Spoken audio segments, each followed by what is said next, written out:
قضائے حاجت کے وقت قبلہ کی طرف منہ یا پیٹھ کرنا منع ہے۔ اس سلسلے میں ابو ایوب انصاری رضی اللہ عنہ کی حدیث ہے کہ اللہ کے رسول صلی اللہ علیہ وآلہ وسلم نے ارشاد فرمایا، اذا اتی احدکم الغائط فلا يستقبل القبلة ولا يؤلها ظہرہ بل شرقوا او غربوا، کہ جب تم میں سے کوئی شخص قضائے حاجت کے لیے جائے تو وہ نہ قبلہ کی طرف منہ کرے اور نہ ہی پیٹھ کرے، کہا گیا بلکہ مشرق یا مغرب کی طرف منہ یا پیٹھ کرو۔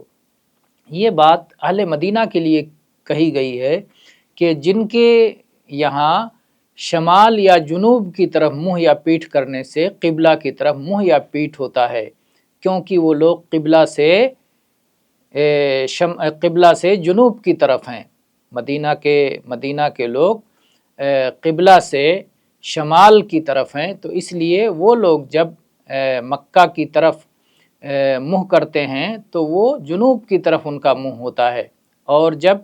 شمال کی طرف منہ کرتے ہیں تو ان کی پیٹھ قبلہ کی طرف ہو جاتی ہے، تو انہیں کہا گیا کہ مشرق یا مغرب کی طرف منہ یا پیٹھ کر لیا کرو۔ لیکن وہ لوگ